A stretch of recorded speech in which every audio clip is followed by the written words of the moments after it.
week, and yes, from Monday all the way to today and all the way to Friday, we do not run away from discussing matters of schools reopening and what has culminated, what we have seen, what we are expecting, and what needs to be done to ensure that our students are kept safe. But in all this, there's one sector within the education sector that has really cried foul in regards to what and how things have been handled towards making, sure that at least they stay afloat, and that is the private sector has suffered a huge and tremendous blow in regards, first of all, to seeing to it, a maximum or an exit, or exodus, huge exodus of students from the private, schools and headed to public schools. And also, when we're talking about the private, schools, we realize that it goes all the way from kindergarten going up to universities, and those are entities that are private, not the government universities. Also have cried foul in how things have been held. It has been a tough year, that was 2020, to acknowledge that, and having had conversations revolving around this, the education sector termed it necessary to see to it that all students go back to school because, well, COVID is here and really nothing much can be done to aim it away, or it lingers on for a while. So that means things will not stop just because it is here and it remains stubborn. So that's why students are back to school. So today, as we discuss a resumption of classes or resumption of students going back to school or students to school, it is important that we look at the private sector. Joining me for this conversation is Madam Lizzie Wanyoike, who's seated right next to me in studio. She's the principal and the CEO Technical College. And also joining us via Skype will be the chairperson of Kenya Private Schools, that is Madam Mutheu Kasanga. And together we will chart the way forward. We will discuss what it is that needs to be done to ensure that the private entities are cushioned. The other time we had Madam Lizzie Wanyoike was at that point also when there were conversations of having the universities to open and these huge institutions to have, students go back to school. And in her own capacity as the CEO of NIBS, she spoke of what measures had been put towards ensuring that the safety of the students. And indeed, we saw our students going back to school. And so far, so good. There's not so much that has been, reported that was alarming. But equally, we still maintain the digital process of learning. I want to start with this question. During your own specific time, you argued that, you had done what it is that was needed to ensure safety for the students. Today, we have seen students going back to school, right from the primary level, right from the kindergarten level. And really nothing much has been done. Or if something has been done, then not to what we would have expected in terms of, adhering to these rules that have been set on board. Do you think, or do you feel cheated that you had to put so much energy and so much effort, yet it is not the case across? No, because the safety of our students comes first. So we feel, we are normally considered as private. Even the government rarely talks about the government schools, rarely thinks about how students in private schools can also lack school fees and help or anything. But for us, we know we are not really on our own, but we just listen to what the government wants for all the schools. And that is what we do.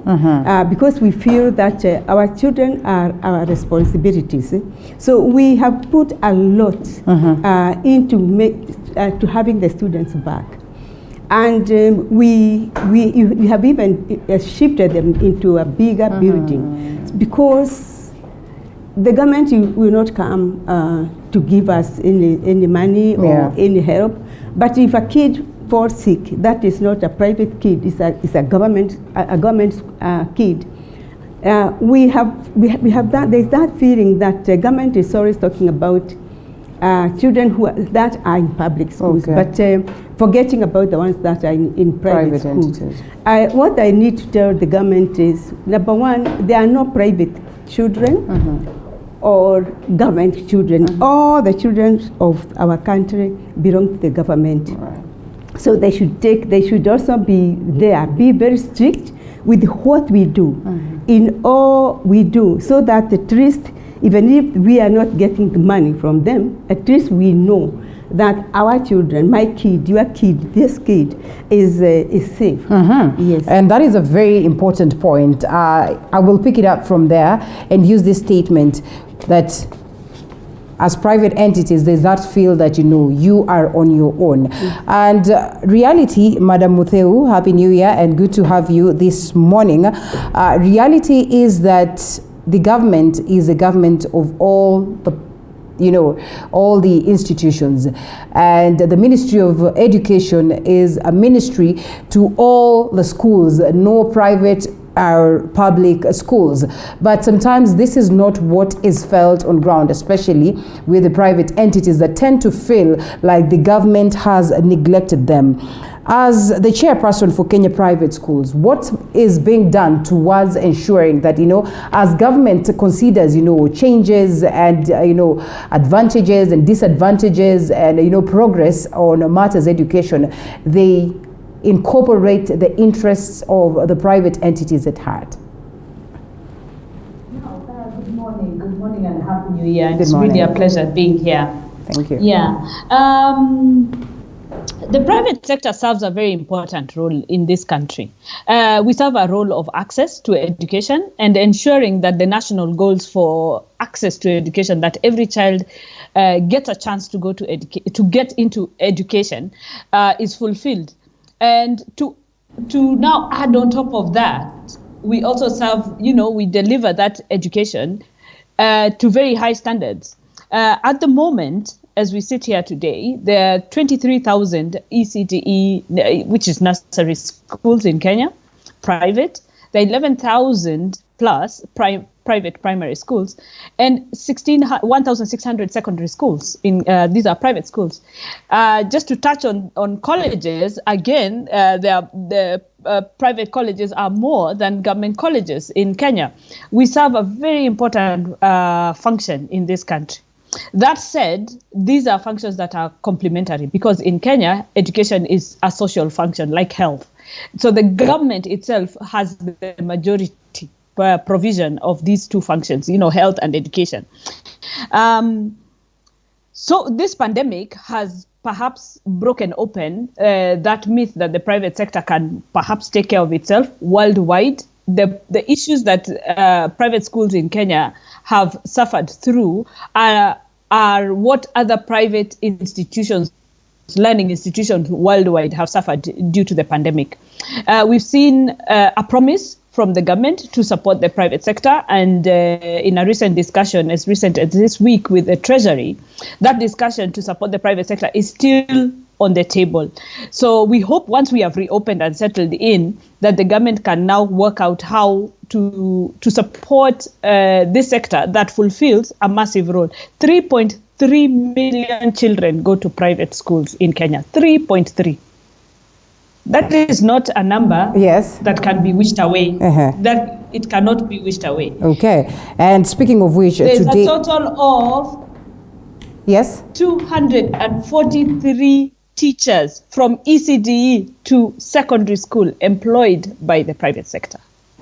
All right. Well, speaking of which, today we look at a mass exit or mass exodus, you know, of students from private to, you know, just trying to search their way back into the public entities.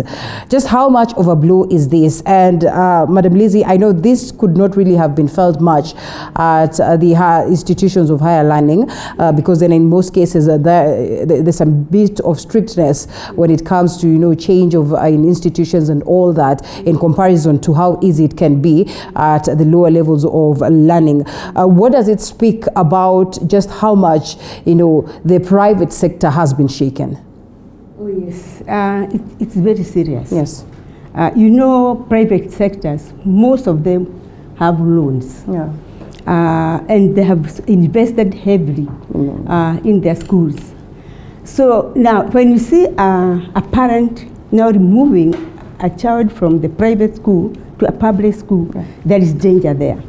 Number one, this student is not going to feel comfortable. You know, in private schools, there are better facilities, they feel well taken care of. But why is this the case, knowing very well that there's the government and, so much money is always channeled towards making the best of education? Why do we still have public institutions that are terribly managed in comparison to private ones? I do not want I wouldn't want to say exactly what goes on there, because the money does not get there. That is for sure. The money does not get to the schools, and so there isn't much right now. What is going on? The schools have opened, but they have no classrooms. Yeah. They have not, the facilities are not completely in place. Right. But that's why the media is being barred from accessing. But I don't know. Maybe that is what I can hear. They are thinking that is the reason. And it's not going to help because the government maybe is not having any funds to put there because it can be a lot of money. Yeah. So that is one of the reasons. And again, in the higher learning, like in private institutions, students prefer to come to, let me talk about NIBS Technical itself, because I don't know about others. There are 600 of them. Yes. There are 600 registered private institutions. Which I would want to believe sometimes you sit as heads of these institutions and probably chart the way forward on common approaches. Yeah, we have an association. But you see, we are at different levels. There are those ones who have 15, 20, 100, 200 students. Right. Then there are those with thousands. Like us, we have thousands of students. Right. But that is merely because of the quality. Now, in some of these other colleges, they are inspected, they are given the license to operate, but the government never goes back there to see what they are doing. Okay. And sometimes for me personally, I cry for that because the government should be coming visiting private institutions all the time. Right. But we advertise and market, but we don't do anything from within. Yeah. As some of us spend more money on marketing than investing in the students' facilities. Yes. Okay. So the students, the government, if any of you is listening to me, mine is the biggest in the country. Is the largest private institution in the country, following each and every step the government wants us to follow, doing all the government exams. We do Kenya National just like the other technical colleges do. Takes longer, shorter, because we have to cross the program. So there are so many ways. When it's a private entity, you can run it your way. There are some who are running them their way. Yeah. But me, I believe the government should really come to us and find out what we are doing as institutions. And again, they should also think about the students who are in private institutions.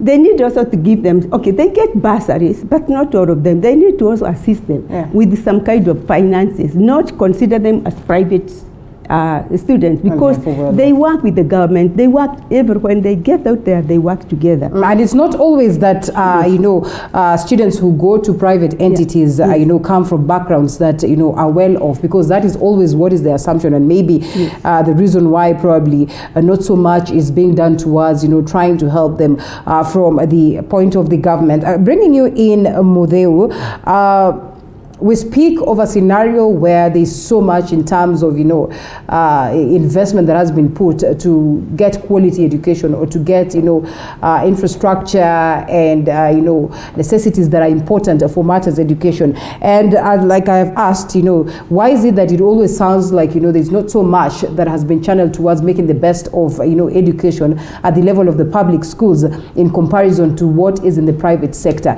And what Madam Lizzie brings on board is very pertinent. The fact that there needs to be always constant due diligence processes to ensure that even the private entities are offering quality education. The private entities have equally been faulted hugely because, it has turned out to be a money affair as opposed to quality. Is such the case, and why? Now, let me first debunk two myths here about the current reopening. That there is large-scale movement of students from the private to the public. I've just given you the numbers. There are 35,600. Do they stand? That is as of when? Early childhood to secondary school. Yes. 339 out of 35,000 have shut down. 339. Yes. Only. And 56,000 students out of 3.3 million students are the ones in these schools. Okay. There is no large-scale movement of kids in private schools, public schools. Yeah. So let's be very clear on that. There is no large-scale movement. Number two, the government has been very open to helping us place these 56,000 students. Yeah. And the cabinet secretary has come out very strongly to say, let no parent struggle to look for a place to go in case their school shut down. Public schools are open. To me, that's extreme goodwill. Given that last term when we reopened, we had the headache of trying to place a school to go to. Yeah. And I stand here right now to thank the Ministry of Education for being open-armed on this matter. Right. This was a crisis, and they came up and they had our back on this. Can you imagine the trauma of parents who couldn't find a candidate? They have a standard 8 candidate or a Form 4 candidate, and they couldn't get access to a school at this time of a pandemic when things were happening so fast. So on this, I really want to debunk the myth that the ministry is actually frustrating the private sector. We have not been. Probably, I mean. The phased reopening and the full reopening. And then thirdly, now to come back to your questions and concerns, I happen to be the Education Sector Board Chair at KEPSA, so I deal with a lot of TVET issues and university issues as well. One of the issues that Madame brings up is actually one of the biggest issues, where universities and colleges, private universities and colleges spend a lot more money on marketing rather than on investing that money into infrastructure and quality. Yes. Now, with universities, that issue was sorted out by a presidential directive where all admissions were done under the unified umbrella of the Kenya Universities and Colleges Placement Service. Now, with the colleges, that discussion is on the table so that all the monies that colleges generate can actually go back into the colleges in terms of infrastructure and improving quality. So this is something that has been on the table. The Cabinet Secretary has been very receptive to this. There are legislative details that need to be sorted out before that can happen, so that all admissions are done in the same way that the universities want. Are done, and this also gives the a fluid manner of transitioning students. At the moment, at college level, it is almost every student for himself, and yet the private sector is the biggest provider of training in Kenya. As of 2019, we had more than 350,000 students in private colleges, which are about actually 900 plus, not 600, and only 167,000 students in government colleges. And this number in government colleges is a massive improvement from what it used to be. So the TVET right now is going to be the biggest focus. And this is because employers have consistently complained about the quality of trainees coming out. So you will notice that there's a new examining body for TVET called the CDAC. There's a lot of change coming in the TVET section, and this will remain, and in the next 4 or 5 years will be the focus of all education after we are through rolling out the competency-based program. Right now in the TVET section, we are very happily rolling out the competency-based education and training, which is a massive shift away from the theory that is the current system, where you find employers complain that people have done a course. They say, let's say they have done a diploma in engineering, and they cannot engineer anything because they have just done the theory. The practicals have been not very well done. All right. And So the change in that curriculum is being rolled out right now. It's going on at a very fast pace. Employers are very, very excited about the new curriculum. And now we are sure that we will stop having this discussion of TVET students, people who have got diploma certificates and even degrees with time, who cannot actually function in the space that they have been employed in. Okay, and let's take us back a bit before we delve deep into that aspect.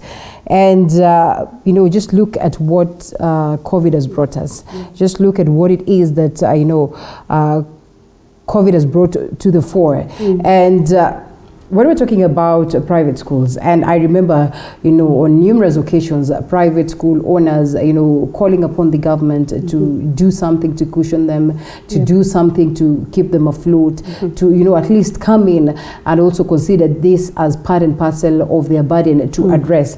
I would not want to say that nothing was done because at some point in time we've had projections that yes, the government is going to release about 7 billion to cushion private schools, private entities, and just to keep them afloat. Do you suppose that something could have been done better, maybe to even avoid these occurrences where so much institutions have been closed down because they could not be able to keep themselves afloat? Yes. The 7 billion that was supposed to have been given out by the government, where is it?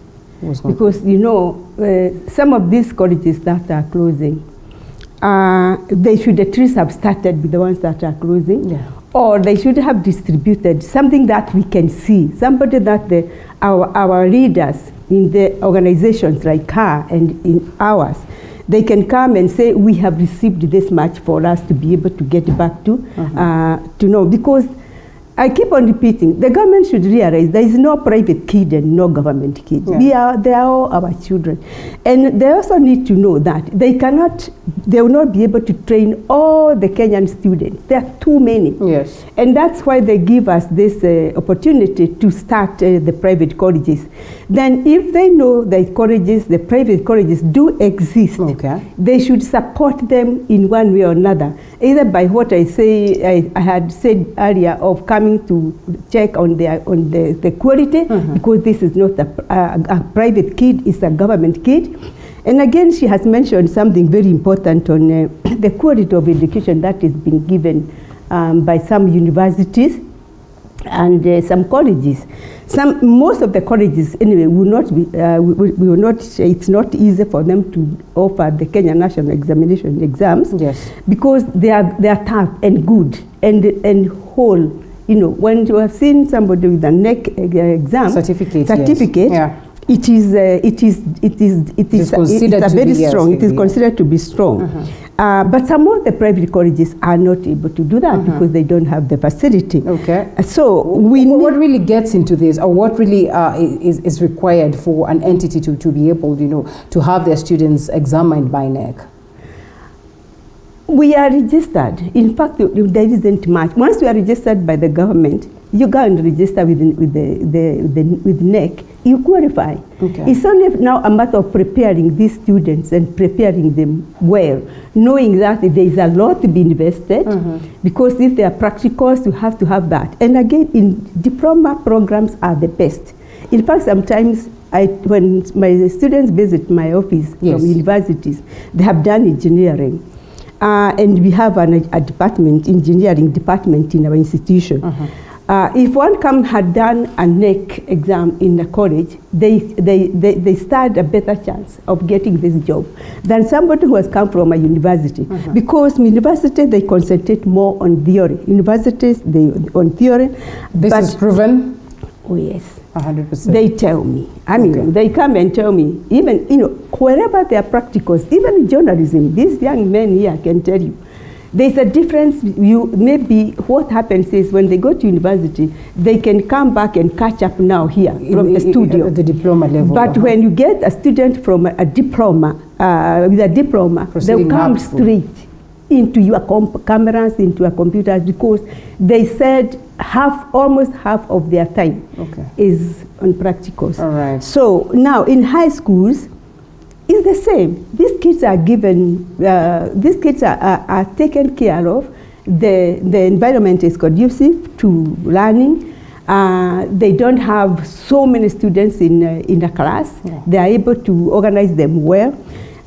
So they should not ignore the private sector in any way. Mm-hmm. So the reason why maybe some of the students were moved from private schools that closed to public schools, maybe sometimes even the parents were, or everybody went through financial crisis, including those ones who were in private. Because when they took them to private, they had their own reasons. And so they had to maybe to put them in public. But she has said that, and I believe her because she is the one who is in charge. Not so many of them closed down. Several, of course, the ones who closed down, they were even coming on TV, on radio. We know them. But it is that it is so when we do our things like them, when they open their schools in primaries, I'm sure they have done much better than what is being done at the government. Yeah. Because when a parent pays more to take their kid to a private school, it's because they want more care right from the word go. Not only during COVID, but even before. So I'll keep on requesting the government not to ignore us so much, and not only to come when they are registering the one day, and then it's a one-off thing. You see, when you are in an institution that is well known in the whole country, they seem to come and visit us. They come even benchmark. Some of the government technical colleges come to benchmark with us. Yes. So that at least they can now let know the government that they need this equipment, not this one. Not because sometimes the government will buy equipment and go and give you. Yeah. But maybe you don't even have that program. So we need to have, some people at least assigned to be going around all colleges and seeing what they are doing. And that brings us to the point of policy, and policy is crucial. Yes. Maybe we can loop in Mutheu on this. And in most cases, we have witnessed a big clash that is between policy and the aspect of implementation. And what it is that Madam Lizzie speaks about in terms of, having, that watchdog that will consider or that will move around and ensure that, yes, there is quality education that cuts across, private or public sectors in the education sector at large. When we talk about this, how much has been there or has been ongoing in terms of conversations, in terms of setup of policies that would help streamline that would help guarantee that, and that would get implemented so that yes, all this do not just lie in paper, as opposed to them being experienced or them being practically incorporated. Thank you. Yes, looking at education from the sort of the umbrella, the up on top, that's the policy level, and then you come down to implementation. Our sessional paper is really, really good, and it does factor in private providers of education in and acknowledge the space that they play and the role that they play.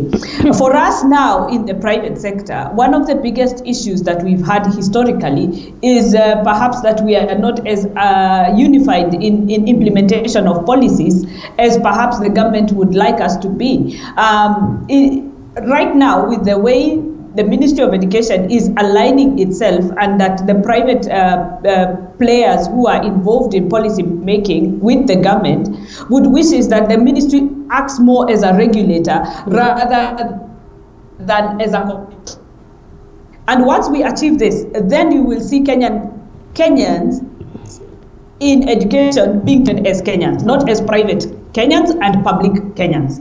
That way you will see that kids, for instance, in my sector, every year, like last year before the pandemic, we had 53,000 children on scholarships in private schools. 53,000. Not 4,000, not 5,000, 53,000. Right. And one of our biggest issues, especially at transition points, like Madam Wanyoike has mentioned, is that our child has been sponsored in a private institution. But when they need to access the next level of education, just because they were in a private institution, they are denied any opportunities or funding. So these are some of the small hurdles that we believe we are overcoming at policy level using the sessional paper to ensure that kids, no matter where they are, that the school they go to is not an indicator of wealth, because even the most expensive schools sponsor students. Even the smallest, cheapest schools sponsor students. And as a result of that shift in policy, we have seen the government funding students with capitation in slums. In some of the schools in slums, children receive capitation, the up-bed schools. And we hope that we can now build up a case for this, for treating Kenyans as Kenyans and not being, and giving parents the right to have their government. And this particular Ministry of Education and this cabinet secretary is actually considering these things. You've seen this cabinet secretary's passion for just following up on the poorest child and making sure that child goes to school. I've seen kids in private school being picked up by this cabinet secretary, and he makes sure they land in the secondary schools they're being called to, whether they're and making sure that they receive what they deserve. So again, I believe just because of our history as a country, I'm not defending the government or anything, I'm not in government, but I finally feel that as a private sector, that we are getting listened to, that we are getting involved, that we are on the discussion table, especially policy-wise, and that we are always now finally getting the fairness that Kenyan parents deserve. Okay. Because this is the bottom line. There's no private child or public child, like Madam Wanyoike has said. So as we walk through this pandemic, some things, like private schools have closed. And a lot of these schools, sadly, happen to be in high density, poor areas. And the reasons for closure vary. The vast majority being that rent became an issue. There are a small number of schools, about 8 or so, that have closed because the owners felt that it was not worth investing in education anymore. And that is the smaller minority. And you can't force somebody to be in education if they feel that it is not worth the investment that they have put in. After all, they are borrowing this money from loans. This money has to be repaid back. So if sometimes the repayment doesn't happen in the schedule that they have agreed upon with their lender, then it becomes unviable. Otherwise, you can be jailed for bankruptcy. You can land yourself as an individual in very serious financial troubles. So if some people felt that education was not worth the investment and converted their premises into other things,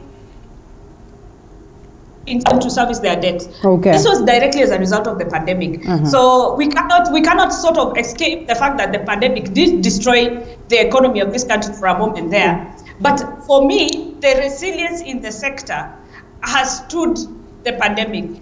We have, on the whole, managed to reopen in October, and we managed to place all candidates from the affected schools, and we are soldiering on to provide high-quality education to Kenyan children, and to provide access, especially in some of the most, some of the most rural areas. You find that it is private boarding schools that are keeping girls in school, that are keeping girls educated and making sure that they don't get married. For instance, in Tukan, presence there works.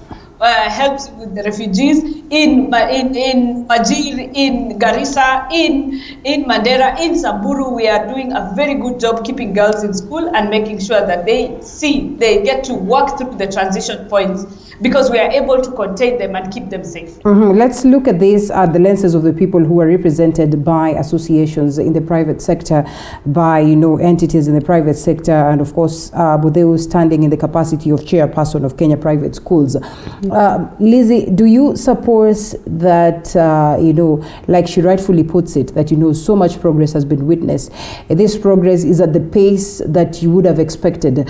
NIBS has been in existence for the longest of time. We've had the likes of Mount Kenya University that has been ranked the other day as one of the best institutions, private institutions in the country in terms of quality of education and, growth and the incorporation of students, Do you suppose that this has been taken at the pace that you'd have expected in terms of ensuring that the rights of the private entities are felt, the issues that have been voiced by private school owners have been addressed? Yes, I cannot say that we have been ignored at all. In fact, It's only that, in primary, in the lower section, I think they are more unified, and maybe they normally hold meetings, and because they are dealing with the kids, with the young ones. I'm happy that I'm also going to join the lower level, because we started at Lizzie Wanyoike Preparatory School. So we are going to also to join there. But at the higher level, especially in the colleges, I think our organization, yes, it's there. We normally talk, we normally update each other. But there isn't much. We haven't had any meetings. We don't hold meetings because, and I think it's because of the diversity. I mean, some colleges are very, very small, yet they are members of them, and others are huge like us. People even think we are government because we are huge. Yeah. So we are not saying that the government does not support us. My concern sometimes, anytime I go on media, I talk about them also receiving some kind of, even the help. Help is a loan. They should also be considered, but we have tried, we are told, no, it is not in the act. Just for them to get that money, and then they pay back, because it's a loan, it's not free. If they can only get that, things would be much better. So we are okay, but NIPS has been there for 20 years.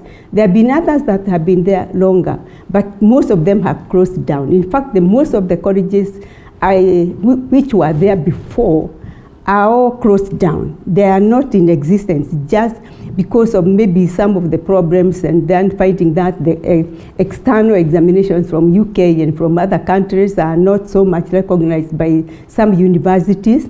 But as we have remained afloat, and it's because we create that awareness even within our students. We tell them, if you have an ICM certificate, this is what you can do, this is where you can go. If you have a NEC certificate, you can go anywhere. Any university, even if it's Nairobi University, will take you for a degree when you have a NEC diploma. Right. So we are united, but not at the same level. Okay.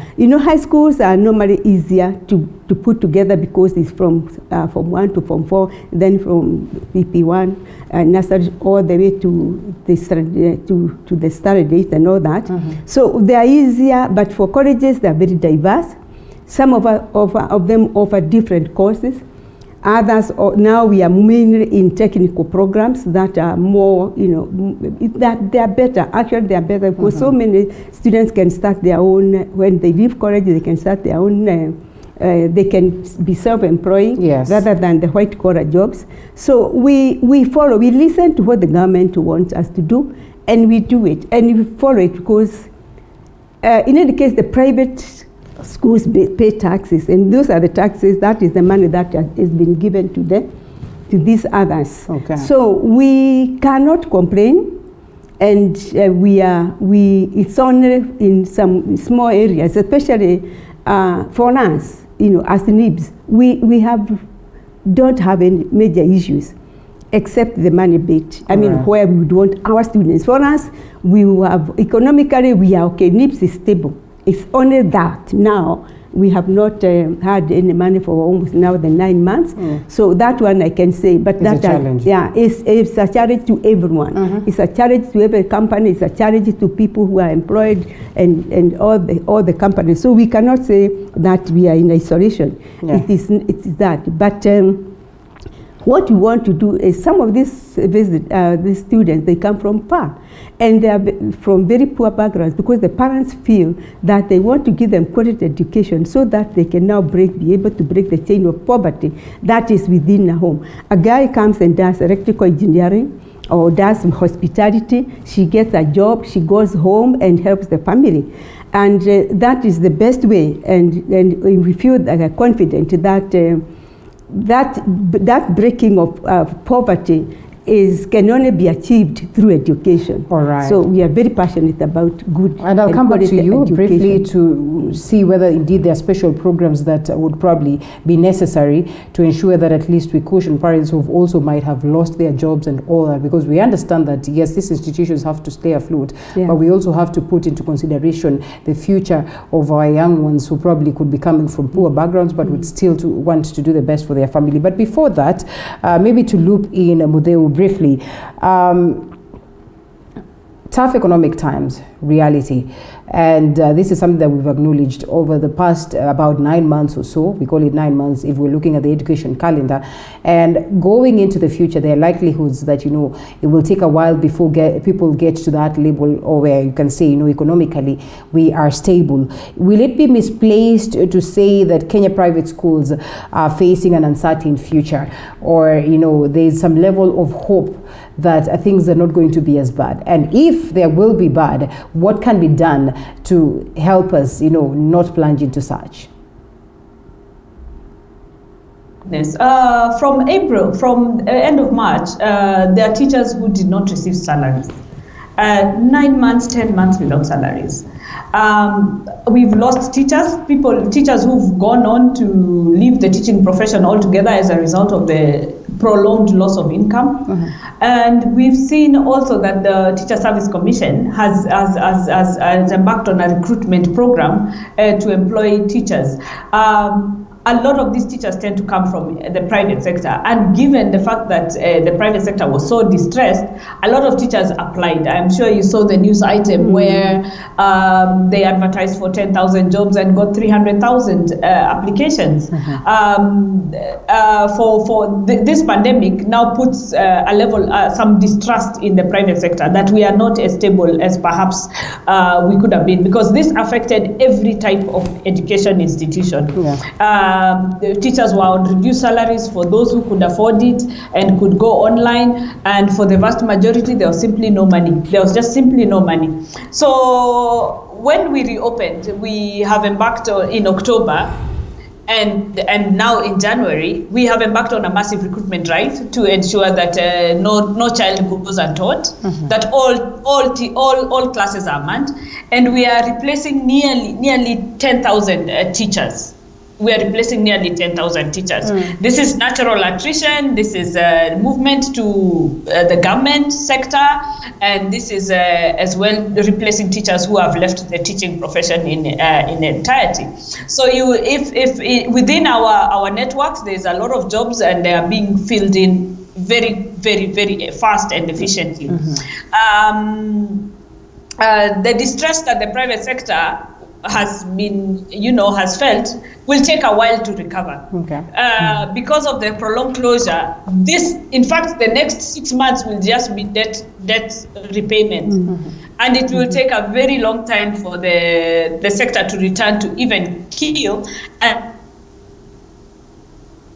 this is for the Ministry of Finance to come in and support the sector, because there's a quid pro quo there. The government supports, the Ministry of Finance supports the private sector, and we get back to paying taxes back to the government faster. And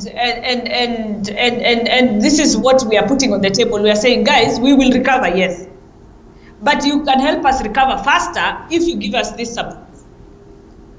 And this is something that the Ministry of Treasury is listening to, and they have invited us to the discussion table so that we can continue discussing that 7 billion and work out exactly how, because this is not free money. The private sector has never asked for free money. We just want affordable money, because right now bank loans are totally unaffordable, and there are institutions that are already repaying massive debt on loans for infrastructure. And with the disrupted year, that now means that they still have to pay interest, and they have to pay back these loans, whether or not. So we are looking for affordable money here, not just we are not asking for free money. We've never asked for free money. And just to reiterate what Madam Wanyoike is talking about funding there, this is one of the ways that the government can really help the private sector, so that the students and the parents who are distressed financially because of the pandemic can have access to help loans for these students. Like I said, we have nearly 350,000 students in the private colleges, and this is a bigger number than those who are in public colleges. So there's a legislative roadblock. The act that mans the help loan needs to be amended a little bit so that it can allow for students in private colleges to borrow and repay back this money. And before it gets to that point in totality or fully, because at least these programs have been, introduced, and it is a bit fair for a majority of the students. Do you suppose that there's need for some adjustments that would equally allow students like the CS says? It is easier said than done. The CS can say that no child should be sent back home because they lack school fees. But such is not the reality on ground. Madam Lizzie Wanyoike, just how much of adjustments need to be done so that we are fair to the owners or to the institutions and equally fair to the children and the parents back at home? Yeah, I think the government, when they talk, maybe they're talking about the private sector, the private schools, private colleges, to be specific, and private, not private, the lower schools. Yes. Public college, public. Okay, public. Yes. But now we depend on the money that is paid by the parents entirely.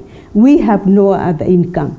So when the government says that no students will be sent away, they should specify. But for us, we are still accepting back students even when they have not fully paid, because we are parents also. We need to just have a discussion with the parents on the payment mode. Because with this kid has to continue, has to finish, cannot be tammacking in school for all the rest of his life. So we have our own way of doing things. Like we need that little money to be able to pay the teachers. Yeah. In fact, most of our teachers are at home. And again, like she said, I thought it was only us who are being affected by the way the government has really taken away our teachers. But I always believe that when one goes, there is always a replacement. And we have created a new job for somebody else who is equally qualified.